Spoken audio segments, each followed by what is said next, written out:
यह कहानी एक निराशाजनक और उजाड़ दुनिया के दृश्य से शुरू होती है। एक ऐसी जगह जो किसी आपदा के बाद वीरान हो गई है, जहां सब कुछ नष्ट हो चुका है। यहां हम कुछ लड़कों को देखते हैं जो जीवित रहने के लिए संघर्ष कर रहे हैं। वे कचरे के ढेर में कुछ उपयोगी चीजें या भोजन की तलाश कर रहे हैं। तभी कहानी में एक गोलेम का प्रवेश होता है जो इन लड़कों की ओर आता है। गोलेम एक विशाल, शक्तिशाली और संभवतः रहस्यमय प्राणी है। लड़कों में से एक, जो भूखा और निराश है, गोलेम के करीब जाता है और उसे एक स्टील का टुकड़ा दिखाता है। वह उस टुकड़े के बदले में गोलेम से भोजन मांगता है। फिर हमें नैरेटर कहता है, सेक्टर 50 में गोलेम रहता है। कोई नहीं जानता वह कहां से आया है और उसका मालिक कौन है। हाँ, मगर तुम उसे कबाड़ दोगे तो उसके बदले में वो तुम्हें खाना देगा। वो गोलेम उस स्टील को ध्यान से देखता है, फिर बिना कुछ कहे मुंह फेर कर जाने लगता है। यह देखकर लड़का चिल्लाता है, कल तो तुमने यही स्टील लिया था, तो आज लेने में क्या दिक्कत है। उधर एक और लड़का दूर खड़ा ये सब देख रहा था। उसने हुडी पहन रखी थी, उसके ग्रे कलर के बाल थे, और हाँ, यही हमारी कहानी का मुख्य किरदार है। वो झटके से आगे बढ़ता है, एक छलांग लगाकर गोलेम के सामने आ जाता है। फिर अपनी पीठ से बैग उतारता है, उसे गोलेम की ओर बढ़ाते हुए कहता है, ये सामान रख लो। गोलेम कुछ पल उस सामान को गौर से देखता है, फिर बिना किसी हिचकिचाहट के उसे उठाकर अपने मुंह में डाल लेता है। ये देखते ही बाकी लड़के जलन भरी आवाज में कहते हैं, गोलेम हमेशा इसी से सामान क्यों लेता है। गोलेम हमेशा की तरह हमारे मुख्य किरदार के सामान के बदले उसे एक पानी की बोतल, ब्रेड और ढेर सारी चीजें थमा देता है। गोलेम को खाना देते देख वही लड़का जो पहले उसे स्टील देने की कोशिश कर रहा था, गुस्सा हो जाता है, जबकि बाकी लड़कों के मुंह में पानी आ जाता है। मुख्य किरदार को खाना ले जाते हुए देखकर लड़के आपस में फुसफुसाने लगते हैं, लगभग 3 दिन का खाना होगा, क्यों न हम उससे छीन लें। तभी दूसरा लड़का कहता है, क्या तुम पागल हो गए हो, तुम्हें नहीं पता कि उसे 17th स्ट्रीट का घोस्ट कहा जाता है। थोड़ी देर बाद हम सेक्टर 50 से 17वीं स्ट्रीट की ओर जाने का रास्ता देखते हैं। हमारा मुख्य किरदार वहीं से गुजर रहा था। चलते चलते उसे एहसास हो जाता है कि 7 लड़के उसका पीछा कर रहे हैं। मेन कैरेक्टर एक जगह रुककर कहता है, सामने आ जाओ, कब तक इस तरह पीछा करते रहोगे। वे सभी उसके सामने आ जाते हैं। उनका बॉस कहता है, रे, तुम्हारी समझने की क्षमता काफी अच्छी है। यहीं से हमें पता चलता है कि हमारे मुख्य किरदार का नाम रे है, इसलिए अब मैं उसे रे ही कहूंगा। वे सभी रे को मारने के लिए तैयार थे। रे उनके बॉस को घूरते हुए कहता है, पिछली बार मैंने तुम्हें चेतावनी दी थी, अगर दोबारा मेरे पास आए तो इतनी बुरी तरह पीटूंगा कि ठीक से चल भी नहीं पाओगे। फिर रे गुस्से से उनकी ओर देखता है। तभी बॉस रे की ओर बढ़ते हुए कहता है, तुम्हें क्या लगा पिछली बार की तरह तुम्हें जाने देंगे। वो खाना वहीं जमीन पर रख दो। फिर जोर से चिल्लाते हुए कहता है, अगर तुम मेरी बात मानो तो हम तुम्हें बिना चोट पहुंचाए जाने देंगे। यह सुनकर रे कहता है, तुम झूठ बोल रहे हो, तुम मुझे इतनी आसानी से नहीं जाने दोगे। यहां बच्चों के बीच एक कहावत है, 17वीं स्ट्रीट पर एक भूत रहता है, एक सफेद भूत जो चुपचाप खामोशी से यात्रा करता है। भूत की आंखों में मत देखो, वरना तुम अपने झूठ में पकड़े जाओगे। बॉस अपनी मुट्ठी कस लेता है और रे को घमंडी कहते हुए पूरी ताकत से उस पर हमला कर देता है। रे खाने का बैग जमीन पर रख देता है। बिना डरे उसका हमला डॉज करता है और फिर उसके पैर को अपने पैर से हल्का धक्का देता है। इसके बाद उसकी पकड़ में लेकर जोर से उसके पेट में घूंसा जड़ देता है। एक ही पंच में बॉस के जबड़े में दर्द से झंझनाहट दौड़ जाती है। ये नज़ारा देखकर बॉस के चेले डर जाते हैं, लेकिन बिना समय गंवाए वे सभी एक साथ रे पर हमला कर देते हैं। सभी के हाथों में स्टील की बैट थी। रे पहले लड़के के हमले से झुककर बच जाता है और फिर अपनी कोहनी उसके चेहरे पर दे मारता है। उसके मुंह से खून निकल पड़ता है। रे बिना देरी किए बाकी चेलों की ओर बढ़ता है और सभी को पीट देता है। चारों तरफ बस उनकी चीखने की आवाजें गूंजने लगती हैं। कुछ देर बाद दिखता है कि रे ने सबको धूल चटा दी थी। सभी जमीन पर अधमरे पड़े थे सिवाय बॉस के। बॉस रे को अपनी ओर आते देखकर डरते हुए पीछे हटने लगता है। रे अपनी हुडी संभालते हुए कहता है, मैंने तुम्हें पहले ही कहा था, मैं तुम्हें चलने लायक नहीं छोड़ूंगा। डरते हुए बॉस जेब से चाकू निकाल लेता है और कहता है, तुम राक्षस हो, मेरे पास मत आओ। रे राक्षस नाम सुनकर सोचता है, राक्षस, यह सही हो सकता है। यह उस समय की बात है जब मैं 10 साल का था। तभी मुझे एहसास हुआ कि मैं बाकी लोगों से अलग हूं। रे की पैर की चोट को देखकर बाकी बच्चे कहने लगे, क्या तुम्हें दर्द महसूस नहीं होता? तुम रोते क्यों नहीं हो? हमारे ऊपर 17वीं स्ट्रीट के बच्चों ने हमला कर दिया था। रे तुम गुस्सा क्यों नहीं हो? रे हमें बताता है, मुझे तब से पता चल गया, मैं औरों की तरह किसी तरह का इमोशन नहीं फील कर सकता। मुझे भी बाकियों की तरह बनना है। काश मैं कभी जान पाता कि भावनाएं क्या होती हैं। आज 6 साल बाद भी मैं भावनाओं को महसूस नहीं कर पाता, लेकिन मैं दूसरों की भावनाओं को पढ़ना जानता हूं। और बॉस के हाथ में चाकू देखते हुए कहता है, क्या तुम्हें यहाँ के नियम नहीं पता? क्या तुम मुझे चाकू से मारना चाहते हो? तो बॉस जवाब देता है, नहीं, मैं तुम्हें नहीं मारना चाहता, रे बॉस को देखते हुए मन में कहता है, झूठे कहीं के, मैं उसकी छाती के अंदर का रंग देखकर बता सकता हूँ। मैं एक ऐसी दुनिया देख सकता हूँ जो बाकी लोग नहीं देख सकते। सभी लोगों के भीतर एक छोटा सा वेसल होता है और जब वे भावनाओं का अनुभव करते हैं तो माना के कुछ रंग उन वेसल में भर जाते हैं। क्रोध, घृणा और प्रेम का परिणाम लाल माना होता है। उपहास और उदासीनता का परिणाम नीला माना होता है। खुशी और उत्साह का परिणाम पीला माना है। और अनगिनत और रंग है। मेरी दुनिया रंगों से भरी हुई है। इसके बाद हम बॉस को देखते हैं। उसकी छाती से काले रंग का माना निकल रहा था। रे उस काले माना को गौर से देखने के बाद बॉस की ओर जाता है। बॉस डर के मारे कांप रहा था। उसके पसीने छूट गए थे। रे उसे और डराते हुए कहता है, तुम झूठे हो, तुम्हारे जैसे झूठे सजा के हकदार हो। बॉस को पीटने के बाद रे एक सुरंग की ओर आता है। थोड़ा और अंदर जाके वो एक कपड़े को हटाता है तो वहां और बच्चे खेल रहे होते हैं। रे को हेलो कहते हुए एक लड़का कहता है, तुम सही वक्त पर आए हो, और अपना नाम पाले बताता है। वह उन बच्चों का लीडर होता है। रे को देखते ही वे सभी बच्चे खुश हो जाते हैं और रे से चिपक जाते हैं। थोड़ी देर बाद सभी एक कमरे में एक साथ बैठे हुए होते हैं। पाले सबको आज की कमाई निकालने को कहता है। कमाई का मतलब खाना। यह सुनकर सभी बच्चे कंदील के सामने कुछ न कुछ रख देते हैं। इतना कम खाना देखकर सब के सब निराश हो जाते हैं। सबके मुंह लटक जाते हैं। रे उनको निराश देखकर अपना बैग निकालता है और सबको बैग खोलकर खाना दिखाता है। बच्चे खुश हो जाते हैं। दो बच्चे रे को कहते हैं, क्या तुम ये सब गोलेम से लाए हो? तुम कितनी अमेजिंग हो। हम गोलेम को सामान देते हैं तो वो हमसे नहीं लेता। रे हमें बताता है कि गोलेम केवल उन्हीं वस्तुओं को स्वीकार करते हैं जिनमें जादुई गुण होते हैं या जिनमें माना नामक ऊर्जा होती है। यदि आप माना को नहीं देख सकते तो गोलेम से कुछ भी प्राप्त करना असंभव है। पाले, समूह का नेता, सभी बच्चों को एक पंक्ति में आने के लिए कहता है और रे को खाना लाने के लिए धन्यवाद देता है। फिर वो सभी बच्चों को समान रूप से भोजन वितरित करता है। बच्चों को खुशी से हंसते हुए देखकर रे वहां से निकल जाता है और एक सुरंग के नीचे बैठ जाता है। बाहर बारिश हो रही थी और रे पानी को देखते हुए सोचता है, खाना बहुत कम है, क्या मुझे गोदाम जाना चाहिए? पानी में अपनी छवि को देखते हुए वो कहता है, इन बच्चों का मुझ पर बहुत बड़ा एहसान है। 1 साल पहले रे बर्फ में जमा हुआ था और मौत का इंतजार कर रहा था। तभी बच्चों का यही समूह आया और उसे वहां से उठाकर ले गया और उन्होंने मिलकर उसकी जान बचाई। जब रे ने अपनी आंखें खोलीं तो सभी बच्चे बहुत खुश हुए। रे इन यादों में खोया हुआ था। तभी पाले ने उसका नाम पुकारा। रे पाले की ओर देखता है। पाले रे के पास आता है और कहता है, मैं तुम्हारा हिस्सा देने आया हूं, और रे के बगल में बैठ जाता है। रे अपना चेहरा घुमाते हुए कहता है, मुझे नहीं चाहिए, मुझे भूख नहीं है। उसकी बात पूरी होने से पहले उसके पेट ने जवाब दे दिया, जिससे स्थिति थोड़ी अजीब हो गई। पाले रे पर हंसता है। फिर वो खाने का एक टुकड़ा निकालता है और उसे 2 भागों में तोड़ देता है। रे को देते हुए वो पूछता है, क्या तुम मुझे बता सकते हो कि ये काली बारिश क्या है? रे हाँ में जवाब देता है। रे हमें बताता है कि ये बारिश इसलिए होती है क्योंकि जादूगर बहुत अधिक जादू का उपयोग करते थे। स्पष्ट रूप से जादूगर कम संख्या वाले क्षेत्रों में रहते हैं। पाले खाने का टुकड़ा खाते हुए गोलेम के बारे में रे से पूछता है। रे जवाब देता है कि ये एक मशीन है। पाले असहमत होते हुए कहता है, मुझे यकीन है कि जादू ही उन्हें चलाता है। ये कहते हुए पाले काफी खुश दिख रहा था। इसके बाद रे हमें बताता है, असल में मैं पाले की बात से सहमत हूं। जब गोलेम चलता है तो वह अपने कोर में आसपास के माना को खींच लेता है। फिर ये अंदर मिल जाता है और काली गैस के रूप में बाहर निकल जाता है। काली बारिश और काली गैस। मैं यह सोचने से खुद को रोक नहीं पा रहा कि वहां कोई संबंध है। बेशक अभी जो अधिक महत्वपूर्ण है वो है रे। यह कहकर अपनी जगह से खड़ा हो जाता है और पाले को कहता है, मैं बाहर जा रहा हूं। पाले पीछे रोकने की कोशिश करता है लेकिन रोक नहीं पाता। फिर सिर खुजाते हुए कहता है, ये लड़का कभी मेरी एक नहीं सुनता। थोड़ी देर बाद हम साइन बोर्ड को देखते हैं जिसमें 17वें सेक्टर और 18वें सेक्टर में जाने का रास्ता दिखाया होता है। रे भागते हुए कहता है, जब भी बारिश होती है सभी लोग अपने घरों में ही रहते हैं। लोगों का मानना है कि एक भी बूंद काले पानी की उन्हें बीमार कर सकती है।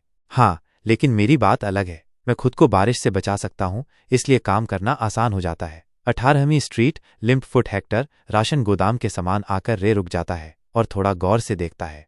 बारिश के कारण लोग अंदर ही जुआ खेल रहे थे। उनका शोर इतना ज्यादा होता है कि रे को बाहर तक सुनाई देता है। रे हालातों को जांचता है, फिर रेंग कर जाली को पार कर लेता है। बिना समय गवाए गोदाम की ओर बढ़ जाता है। गोदाम के अंदर पूरी तरह अंधेरा रहता है। रे अपने आसपास के माना को अपने हाथ में जमा करता है और उसे लाल रंग में बदल देता है और कहता है, इसे नियंत्रित करना बहुत मुश्किल है। फिर उस लाल माना से रे आग तैयार करता है। रे के हाथ में आग का गोला तैयार हो जाता है। रे हमें बताता है, मुझे नहीं पता इसे तैयार करने का सही तरीका क्या है, लेकिन मैं कर लेता हूँ। फिर रे गोदाम में पड़े बक्सों को खोलकर जांचने लगता है। सामान को जांचते हुए रे माना आग और तरीके के बारे में सोच रहा होता है। तभी रे की ओर एक खंजर उड़ता हुआ आता है। रे उसे महसूस करते हुए चकमा देता है, लेकिन खंजर रे के कान को छूते हुए निकल जाता है। रे पीछे मुड़कर खंजर को देखता है और बिना समय गवाए बक्सों के पीछे छिप जाता है। रे की ओर 3 लड़के बढ़ रहे थे। उनके हाथों में खंजर थे और तीनों ने नाइट विजन ग्लास पहन रखे थे। रे छिपते हुए उनकी हरकत को देखने की कोशिश करता है। तभी उनमें से एक लड़का रे को देख लेता है और एक साथ 3 खंजर से रे की ओर हमला कर देता है। रे 3 खंजरों को देख लेता है। काफी फुर्ती से हर एक खंजर से बच जाता है। ये देखकर वो लड़का चौंक जाता है और कहता है, बिना नाइट विजन ग्लास के देख रहा है। रे उसे सोचने का मौका नहीं देना चाहता था। उस पर तुरंत टूट पड़ता है। उसके पास जाकर एक जोरदार घुसा उसके जबड़े पर जड़ देता है। एक ही पंच में रे उसे नॉकआउट कर देता है। रे को अपने साथी को मरते देखकर 2 एक साथ रे पर हमला कर देते हैं। रे साफ साफ उनकी छाती पर लाल और काला माना देख रहा था। उनमें से एक लड़का रे पर वापस एक खंजर अपनी पूरी ताकत से फेंकता है। इस बार रे खंजर को आराम से देख लेता है, खंजर को चकमा देता है और सामने वाले लड़के की ओर तेजी से भागता है। झुककर एक जबरदस्त किक उसके मुंह पर दे मारता है। एक ही किक में उसकी हालत पतली हो जाती है। आखिरी लड़का प्रतिक्रिया कर पाता उससे पहले रे अपना मुक्का तैयार करता है और जोर से उसके पेट में मारता है। मुक्के का प्रभाव इतना खतरनाक होता है कि वो लड़का वहीं ढेर हो जाता है। रे अपनी हुडी संभालता है। वो 3 लड़के जमीन पर पड़े हुए थे। तभी एक गंजा दरवाजे को लात मारकर अंदर आता है। रे उसकी ओर देखता है और कहता है, ये व्यक्ति तो हेक्टर ग्रुप का एग्जीक्यूटिव है। हम उस गंजे को देखते हैं जो अपने मुंह पर हाथ रखे था और उन्हीं तीनों लड़कों को गाली दे रहा था। उसके पूरे चेहरे पर कट के निशान थे और वो गुस्से में अपनी मुट्ठी बांधता है और कहता है, ये तीनों कैसे इस छोटे कीड़े से पिट गए। दोनों एक दूसरे के आमने सामने खड़े थे। और हाँ, इस गंजे का नाम हम्फ्री है, लेकिन मैं इसे गंजा ही कहूंगा तो समझ जाना। वह गुस्से से रे की ओर देखता है। रे बिना समय बर्बाद किए हमला करने के लिए आगे बढ़ता है। वो अपना मुक्का तैयार करता है और तेजी से गंजे के सीने पर वार करता है, लेकिन गंजा अपनी जगह से जरा भी नहीं हिलता। वह गुस्से में अपना हाथ रे की ओर बढ़ाता है। रे फुर्ती दिखाते हुए उसकी पकड़ में नहीं आता। बिना देर किए वह गंजे से दूरी बना लेता है। गंजा रे की थोड़ी तारीफ करता है। रे उसकी ओर देखते हुए सोचता है, यह आदमी ये कोई कमजोर नहीं है, ये मुझसे बहुत ज्यादा शक्तिशाली है। रे सोच ही रहा था कि गंजा उस पर हमला कर देता है। रे हमले को चकमा देता है। गंजा रे को पलटवार करने का मौका तक नहीं देता। वो लगातार हमले किए जा रहा था और रे बस बचता जा रहा था। रे को एक मौका मिल जाता है। वो इसे गंवाना नहीं चाहता था और एक ही वार में ये लड़ाई खत्म करना चाहता है। जादू का उपयोग करते हुए वो अपने हाथ में आग पैदा करता है और पूरी ताकत से गंजे की छाती पर वार करता है। गंजा हैरान तो होता है, लेकिन थोड़ा पीछे हटने के अलावा उसे कुछ नहीं होता। जब तक गंजा खुद को संभालता, रे उसकी नजरों से ओझल हो चुका था।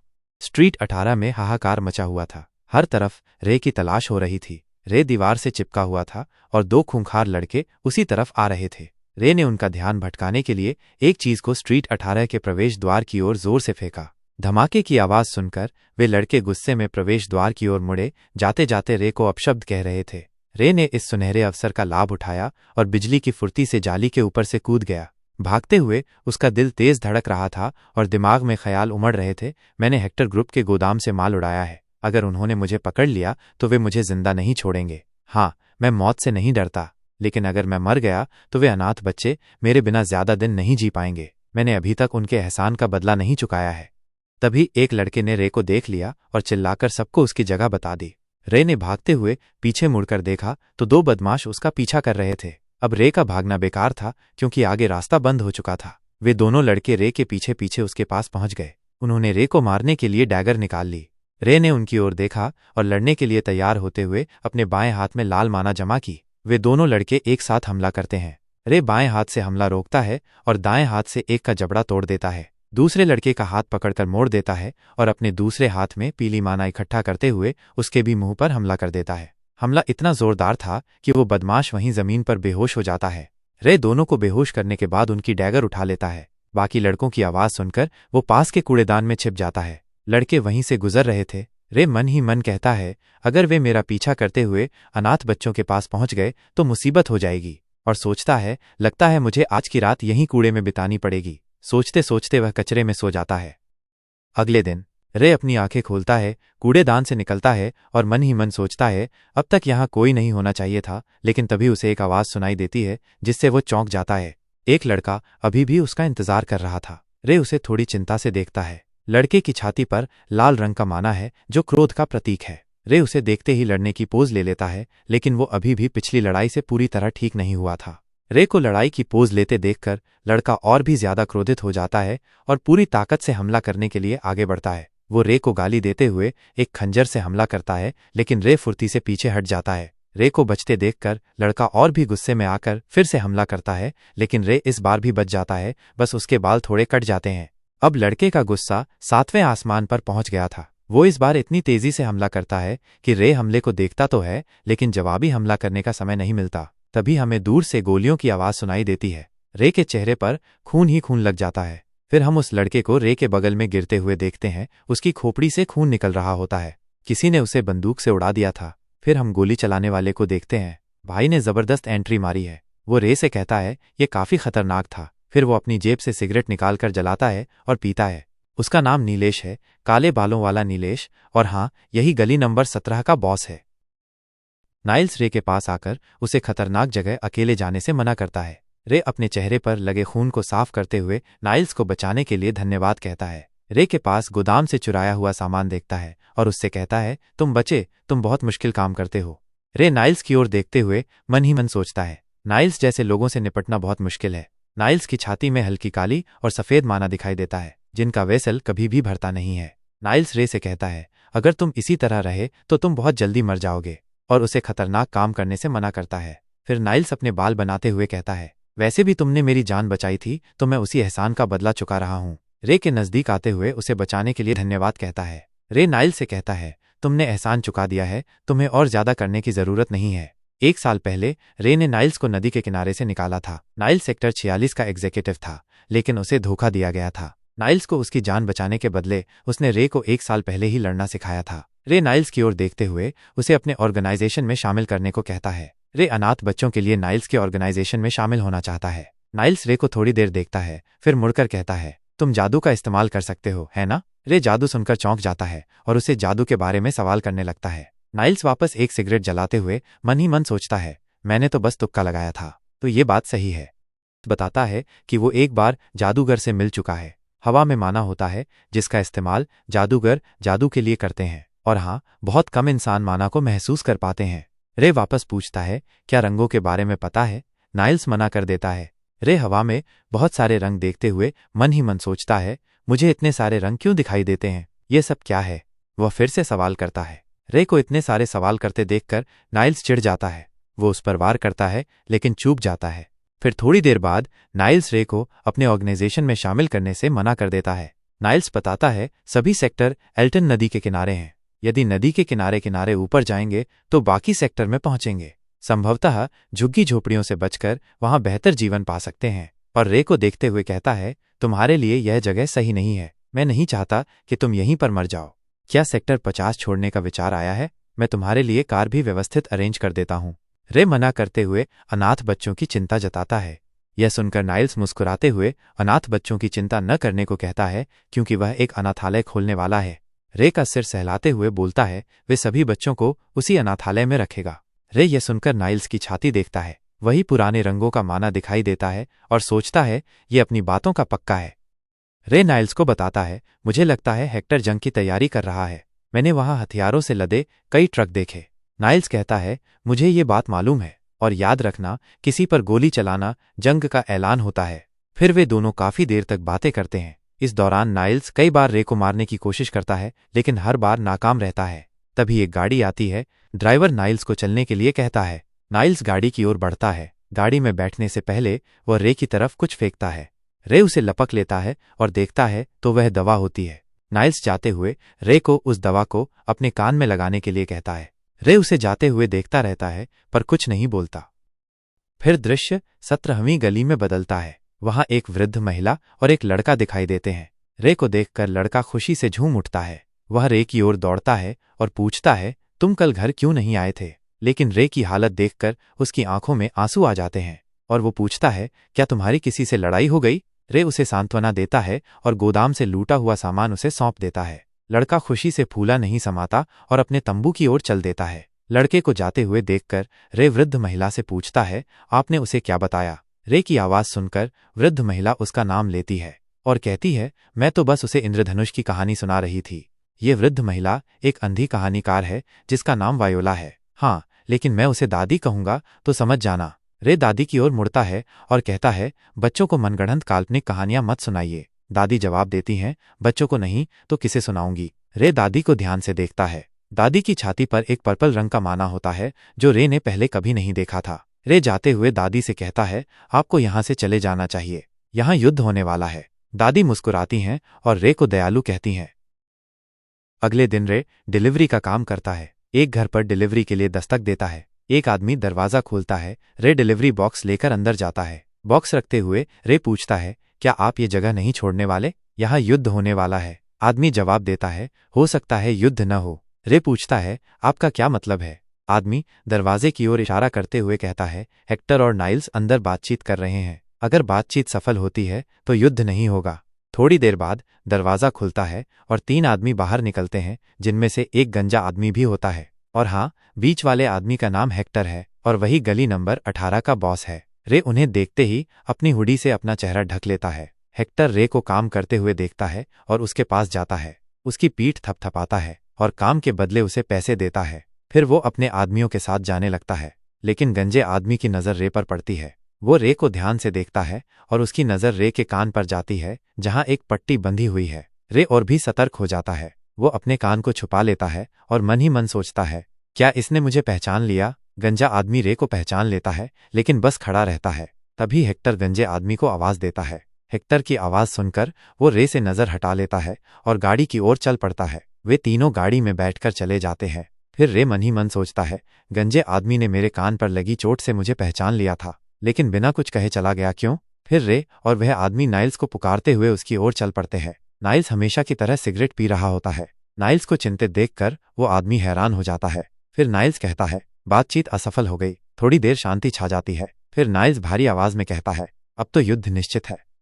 युद्ध की खबर सुनकर आदमी बहुत तनाव में आ जाता है। रे को भावनाएं महसूस नहीं होती, लेकिन नील्स और वो आदमी दोनों चिंतित हो जाते हैं। नील्स अपना सिर दबाते हुए कहता है, उनकी मांगें बहुत भयानक थीं, मैं उन्हें पूरा नहीं कर सकता। वो रे से कहता है, अपने छिपने के घर से बाहर मत निकलना। रे कोई जवाब नहीं देता और वहां से निकल जाता है। चलते चलते रे सोचता है, युद्ध शुरू होने से पहले जितना हो सके उतना भोजन जमा करना होगा। तभी उसके सामने से एक काली रंग की कार गुजरती है जिसमें गंजा आदमी हम्फ्री होता है। रे ने सेक्टर 50 में पहले कभी ऐसी कार नहीं देखी होती है, इसलिए उसे शक होता है। वह जांच करने की सोचता है। रे छिपकर देखता है। कार गली 18 के प्रवेश द्वार पर रुकती है। हेक्टर कार का दरवाजा खोलता है और एक व्यक्ति बाहर आता है। हेक्टर उसे मेज कहता है। उस व्यक्ति ने नीले रंग का कोट पहना होता है। उसका नाम नहीं बताया गया है, लेकिन वो एक जादूगर है। रे झाड़ियों के पीछे से छिपकर उसे देखता है। रे देखता है कि उसके चारों ओर हाई क्वालिटी का बहुत सारा नीला माना है और सोचता है ये बिल्कुल गोलेम के समान है। जब रे उसकी वेसल देखता है तो थोड़ा चौंक जाता है। रे ने पहले कभी ऐसी वेसल नहीं देखी होती है। उसकी वेसल 3 सर्कल से ढकी होती है और उसमें बहुत सारा माना होता है। ऐसा लगता है जैसे वे सर्कल्स माना को निकलने से रोक रहे हों। वो गुमनाम आदमी रे को खतरनाक लगता है और वो नील्स को इसके बारे में बताना जरूरी समझता है। फिर वो वहां से निकल जाता है। थोड़ी देर बाद रे नील्स के ऑर्गेनाइजेशन की ओर आता है। वे सभी लोग युद्ध की तैयारियां कर रहे होते हैं। रे लाल बालों वाले व्यक्ति से नील्स के बारे में पूछता है। रे की आवाज सुनकर वो थोड़ा चौंक जाता है और कहता है, तुम अंदर कैसे आए? रे जवाब देता है, गेट खुला है। फिर वो नील्स के बारे में दोबारा पूछता है। लाल बालों वाला व्यक्ति बताता है, नील्स युद्ध की तैयारी करने गए हैं, वे अभी यहाँ नहीं हैं। तो रे कहता है, जब वो यहाँ आएगा तो उसे बता देना कि वो मोनोकल वाले आदमी से सावधान रहे। और हम उसी सुरंग में पहुंचते हैं जहां रे का तंबू है। पाले तंबू खोलकर देखता है। सभी अनाथ बच्चे शांति से गहरी नींद में सो रहे हैं। रे और पाले दोनों तंबू के बाहर पहरा दे रहे हैं। पाले रे से पूछता है, तुम्हें क्या लगता है यह युद्ध कौन जीतेगा? रे कहता है, मुझे लगता है कि दोनों ग्रुप्स में बराबर मैन पावर है। और मन ही मन सोचता है, नाइल्स को किसी भी हाल में जीतना होगा। बच्चों के लिए उसे जीतना होगा। अगर हेक्टर यह युद्ध जीतता है तो वो स्ट्रीट 17 के सभी बच्चों को गुलाम बनाकर बेच देगा। तभी दोनों को लड़ाई की आवाज सुनाई देती है। पाले डर जाता है। रे आवाज सुनकर खड़ा हो जाता है और सोचता है, यह आवाज थोड़ी अजीब है, कुछ तो गड़बड़ है। फिर हम 17वीं स्ट्रीट पर पहुंचते हैं जहां तेज बारिश में नाइल्स की ऑर्गेनाइजेशन के लोग लड़ रहे हैं। तभी वे दोनों अपने सामने कुछ देखकर डर जाते हैं। उसे देखकर उनके पसीने छूट जाते हैं। उनके सामने वही खाना पानी देने वाला गोलेम था, लेकिन इस बार वो देने नहीं सबकी जान लेने आया था। वो अपने हाथ में माना इकट्ठा करता है और उनकी ओर एक घातक हमला करता है। लाल बालों वाला उस हमले से बच जाता है, लेकिन उसका दोस्त मारा जाता है। अपने सामने ये भयानक दृश्य देखकर उसकी रूह तक कांप जाती है। उसके मुंह से एक शब्द तक नहीं निकलता। गोलेम उसे अपनी तीखी नजरों से देखता है, उसकी ओर हाथ बढ़ाता है और फिर उसे पकड़कर बेरहमी से बीच से 2 टुकड़े कर देता है। क्या ही खतरनाक गोलेम निकला। फिर हम उसी जादूगर को देखते हैं जो गोलेम को अपने पास बुलाता है। गोलेम खून से लथपथ जादूगर की ओर आता है। फिर जादूगर उसे आदेश देते हुए कहता है, 17वीं स्ट्रीट को पूरी तरह से साफ कर दो। हम वापस पाले और रे को तंबू का पहरा देते हुए देखते हैं। रे हमेशा की तरह अपनी हुडी पहने हुए है और निकलने की तैयारी में है। पाले उसे रोकने की कोशिश करता है, लेकिन रे नहीं मानता। पाले भी रे के साथ चलने की जिद करता है। रे उसे मना करता है। तभी तंबू से एक लड़का अपनी आंखें मलता हुआ बाहर आता है। पाले उसे प्यार से समझाता है और वापस सोने के लिए भेज देता है। पाले रे की ओर मुड़ता है और कहता है, मैं बच्चों के साथ रुकूंगा, हम उन्हें ऐसे अकेले नहीं छोड़ सकते।